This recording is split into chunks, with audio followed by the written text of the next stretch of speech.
Bem-vindo de novo ao nosso programa Palavra e Família, em que nós respondemos perguntas sobre educação de filhos. Logo vamos tratar de educação de filhos jovens e adolescentes, também o relacionamento conjugal, tudo à luz da Palavra de Deus, que é a nossa fonte final de autoridade. Você é minha esposa. Eu sou a Carol. E eu sou Davi. Nós somos casados há mais de 38 anos, temos 6 filhos e um bocado de netos, não posso falar porque vai datar esse programa, mas eu acho que já estão por volta de 18. A nossa pergunta hoje, uma reclamação comum que os pais muitas vezes ouvem: não é justo. Como nós vamos lidar com isso? Até que ponto os pais devem trabalhar para que a vida seja totalmente justa na vida dos seus filhos em tudo? E eu vou aproveitar uma carona aqui. Competição. Tem muito debate hoje se deve permitir competição entre crianças e um jogo de tabuleiro. E uma criança perde e vira mesa, outra criança fica tudo cheia de si. Como nós, como pais, lidamos com essas questões? Vamos trabalhar primeiro a questão. Mas isso não é justo. Bom, a vida não é justa. Se você, pelo menos aos olhos humanos, você vê, tem gente rica, tem gente pobre, tem gente com saúde, gente que não tem. A vida não é justa, não é igual para todo mundo. E muitos pais, eles erram porque querem que seja exatamente igual para cada um dos seus filhos. Então, muitas vezes eu já vi isso acontecer, que os avós querem levar um filho num passeio, numa viagem, uma coisa especial. Só que os pais falam, não, se não for levar todo mundo, não pode levar um, porque daí não é justo, só um sair. E acaba perdendo muita coisa boa, simplesmente porque eles não podem prometer fazer exatamente igual para cada um dos seus filhos. Isso não é bom isso. Até na Bíblia a gente vê, entre os discípulos de Jesus, tinha os 12, tinha os 3 que eram mais próximos, e tinha o apóstolo João, que era o amado. E está escrito ali, os discípulos sabiam. Falaram, mas não é justo, como assim?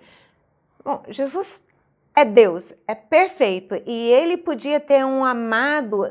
Eu acho que a gente está meio equivocado no nosso pensamento quanto a tudo isso. Mas sabe que eu estou sentindo um pouco de mágoa em você. Em mim? Sim, porque seus pais levaram seu irmão para Israel e você não foi. Essa amargura é sua. Ele sempre joga isso na minha cara, porque houve uma época em que meus pais puderam ir para Israel e o meu irmão mais velho pôde ir e eu não pude ir. E eu não tenho problema nenhum com isso, mas o meu marido tem. Eu vou te levar. A vida não é justa. Algum dia. Isso aqui não foi justo. Não, mas eu entendo. E você tinha outros privilégios, entre eles casar-se comigo. Então isso compensou muito bem. E vamos conversar um pouco sobre competição. O que você diz? É correto? Tem muitos movimentos contra a competição. Sim, hoje em dia você vê a criançada, todo mundo vai jogar futebol ou qualquer coisa de competição e todo mundo ganha. Por quê? Porque, tadinho, né? Nós não vamos deixar alguém triste, com autoestima lá embaixo, porque perdeu, e outro tem mais aptidão, tem mais talento, então todo mundo ganha. A vida não é assim. Quando você cresce, a vida não é assim. Você não vai no emprego e todo mundo ganha o mesmo salário, ou todo mundo recebe um aumento. Não, depende de esforço, depende de muitas coisas.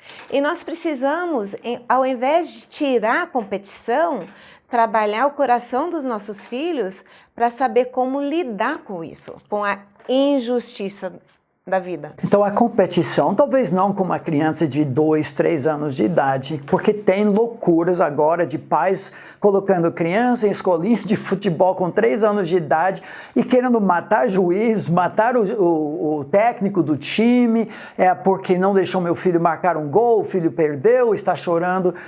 Não é isso, isso é um exagero, é errado. Mas nós entendemos a própria palavra de Deus. usa metáforas, imagens, figuras do mundo atlético. Eu diria na minha vida, eu jogava futebol brasileiro até o final da faculdade e beisebol nos Estados Unidos. Eu amo esporte até hoje, mesmo sendo um ultrapassado e velho, e de competição. Mas o que nós precisamos, nós aprendemos garra através do esporte, da competição, de fazer tudo o melhor possível. A questão é, como você falou, como reagimos. Só um exemplo bíblico disso. Paulo, em 1 Coríntios 9, 24, usa a metáfora atlética para descrever competição e a vida cristã, o ministério. Não sabeis vós que os que correm no estádio, todos na verdade correm, mas um só leva o prêmio. Isso não é justo, vamos eliminar isso. Não. Ele diz, correi de tal maneira que o alcanceis na vida cristã. Todo atleta em tudo se domina. Aqueles para alcançar uma coroa corruptível. Nós, porém, a incorruptível. Assim corro também eu, não sem meta. Assim luto, não como desferindo golpes no ar, mas esmurro o meu corpo e o reduzo à escravidão, para que, tendo pregado a outros, não venha eu mesmo a ser desqualificado. O mundo de esporte nos ajuda muito e outras competições também, mas tudo depende da reação. Sim, alguns capítulos adiante, 1 Coríntios 13, nos versículos 4 a 7, aquele capítulo de amor, mostra como a nossa vida realmente precisa ser outrocêntrica, precisa ser uma vida vivida pensando na preciosidade do outro, não visando o meu próprio bem, se é justo, se não é justo, mas aprendendo a alegrar com o meu irmão que ganhou uma coisa, que ele teve uma experiência legal. Isso nós precisamos ensinar para os nossos filhos. E diz assim, nos versículos de 4 a 7, o amor não arde em ciúmes, não se ufana, não se ensoberbece, não se conduz inconvenientemente, não procura os seus interesses, não se alegra com a injustiça. Isso é tudo que nós precisamos trabalhar o coração do nosso filho. Podemos dizer que competição, que talvez nem sempre seja justa, revela o nosso coração. Então, mais uma vez, é oportunidade para os pais atingirem o coração pela reação, num jogo de tabuleiro, um jogo de futebol, de tênis, de vôlei, de corrida, ou seja que for. O que nós queremos fazer é ministrar o Evangelho de Jesus, o amor verdadeiro, ensinar garra na competição e a realidade de que a vida não é justa. Nós tivemos um filho, inclusive, que qualquer vislumbre de injustiça, mas ele ficava com tanta raiva. Hoje ele é militar policial e ele que pratica a justiça com outros, mas nós precisamos trabalhar bastante. Então a nossa tarefa como pais é ensinar os nossos filhos a saberem ganhar bem e perder bem. Então é humildade na vitória e graciosidade na derrota, sempre pensando na preciosidade dos outros. E isso é justo. É a justiça de Deus. Que Deus os abençoe.